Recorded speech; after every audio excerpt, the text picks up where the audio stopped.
Weekend सवालों का अंत। आपके सवाल सरश्री के जवाब। सवाल है, दुनिया में पाप और पुण्य है तो दुनिया का सबसे बड़ा पापी और सबसे बड़ा पुण्यवान कौन है?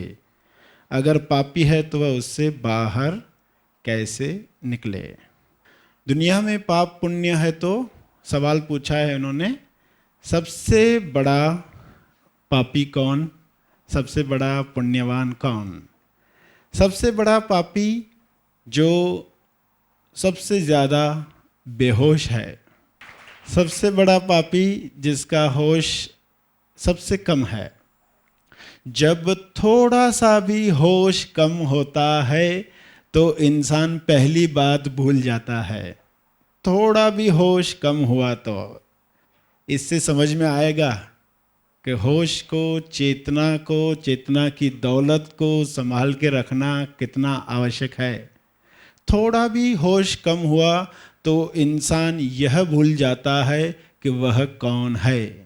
थोड़ा भी होश कम हुआ तो, अब भी कुछ देर पहले वह जान रहा था मैं कौन हूँ, और कुछ दृश्य देखा, उससे थोड़ा होश कम हुआ कि वह भूल ही गया कि मैं कौन।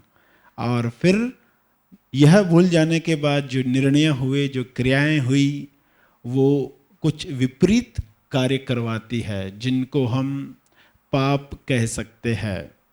तो थोड़ा सा भी होश कम हुआ यानी मैं कौन हूँ भूल गए। थोड़ा और होश कम हो गया तो इंसान क्या बोलता है? मैं इंसान हूँ।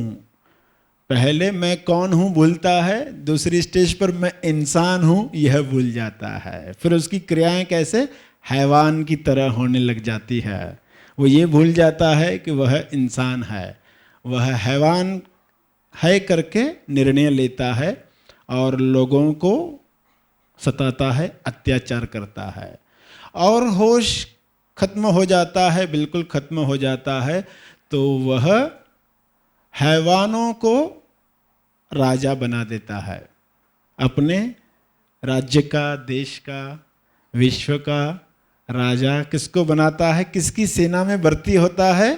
हैवान की सेना में भर्ती होता है। यानी जो अत्याचार करने वाले लोग हैं उनको वोट दिलाने में काम करता है। उनको वोट कैसे मिले वो इस कार्य में लग जाता है। तो समझ में आएगा कि वो किस होश में है। जितना होश कम होगा वो ज़्यादा से ज़्यादा अत्याचार करना चाहेगा। हिटलर कैसे राजगद्दी पर आए वह यह सोचेगा। तो सबसे बड़ा पापी कौन? जिसका होश पूर्ण नष्ट हुआ है। तो सबसे बड़ा पुण्यवान कौन? इसका जवाब आपको मिल गया होगा। थोड़ा सा भी होश बढ़ा तो पहली बात याद आती है मैं इंसान हूँ। थोड़ा सा भी होश किसी का जगता है तो उसे यह बात याद आती है कि मैं इंसान हूँ। और थोड़ा और ज़्यादा बढ़ता है तो उसको याद आता है मैं निमित्त हूँ। निमित्त हूँ, ये शरीर कारण बन रहा है उस हैवानियत को नष्ट करने के लिए, कौरवों का राज्य नष्ट करने के लिए। अर्जुन जैसे निमित्त बनाया गया। जब भी कोई जागृत होगा तो निमित्त बनने के लिए तैयार होगा। मगर निमित्त बनने के पहले कई सारे सवाल उसने पूछे। निमित्त बनना नहीं चाहता था, कई सवाल पूछे, कई जवाब मिले, तब जाकर वह इस बात पर राजी हुआ कि मैं निमित्त हूँ। और निमित्त हो इसलिए जो दुष्ट लोग हैं, हैवान है, जिनके राज्य में महिला की इज्जत नहीं रखी जाती, वे नष्ट होने चाहिए। कृष्ण किस लिए अर्जुन का साथ दे रहे थे? अर्जुन कोई विशिष्ट इंसान था इसलिए नहीं, अर्जुन निमित्त बनने के लिए तैयार हुआ था। इसलिए कृष्ण अर्जुन के रथ में था, क्योंकि मूल पर्पस क्या था? कृष्ण यानी जहाँ होश उच्चतम अवस्था पर है वहाँ से कौन सी क्रियाएं होगी वहाँ से ऐसी क्रियाएं होगी जहाँ हैवानियत नष्ट हो जाए। एक कहानी के द्वारा भी लोग समझ पाते हैं कि कैसे होश बढ़ने के साथ अवस्थाएं बदलती है।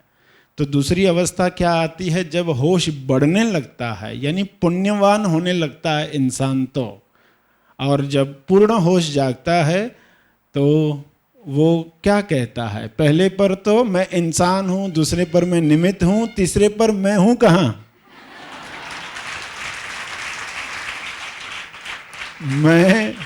मैं है कहाँ, मैं जो हम सोच रहे हैं वह है कहाँ, ईश्वर ही है।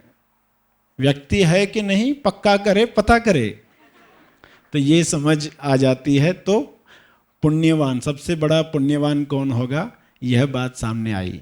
फिर आगे जो प्रश्न था, अगर पापी है तो वह उससे बाहर कैसे निकले, तो जवाब भी इसी में आ गया, होश बढ़ाकर ही निकला जा सकता है, ज्ञान बढ़ाकर ही, प्रश्न पूछकर ही, जवाब प्राप्त करके ही कॉमन सेंस से बाहर आया जा सकता है। मैं वैसे तो 8-10 साल से अध्यात्म में था। शुरुआत तो जैसे सबकी होती है वैसे मंदिर जाके शुरू हुई, फिर धीरे धीरे पोथी पढ़ता था, ग्रंथ पढ़ता था। उसके बाद में भगवान पे, ईश्वर पे तो पूरा गढ़ विश्वास बिट गया। हाँ। फिर मैं संकेत पाने की कोशिश कर रहा था कि मेरे जो सवाल है उसके जवाब मिले, उसके कुछ साइंस मिले, क्योंकि बाकी लाइफस्टाइल में जो जो चाहिए था वो मिल रहा है, अगर मैं कुछ करता हूँ तो मिल रहा है, बट सवालों के जवाब नहीं मिल रहे थे। हाँ। तो कुछ महीने पहले ही मैंने वो भी किया था कि अभी मुझे ये सब समझ में आ रहा है लेकिन मेरे सवालों के जवाब मिले, ऐसा कुछ कीजिए, क्योंकि ग्रंथ पढ़ के मुझे नहीं समझ में आ रहा है, मुझे आपका कोई अंश सामने दो जिससे मैं पूछ सकूं। हाँ। तो जब यहाँ आया तो फिर सारे प्रश्नों का जवाब मिला। जब यहाँ आने के बाद में कुछ चीज़ों का और रियलाइजेशन हुआ, जब आपके जो थेरीज है वो सब पढ़े तो वो सब क्लियर हुए। लेकिन मुझे एक अंदर से ऐसा लग रहा है कि अभी असली अध्यात्म की शुरुआत हुई है, ऐसे लग रहा है। यस।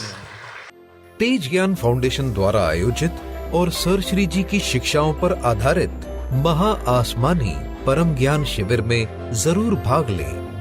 इस वीडियो को लाइक और शेयर जरूर करें। साथ ही अपने अभिप्राय हमें कमेंट करके जरूर बताएं।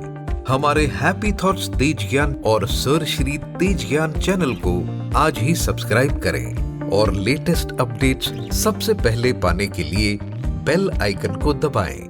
धन्यवाद।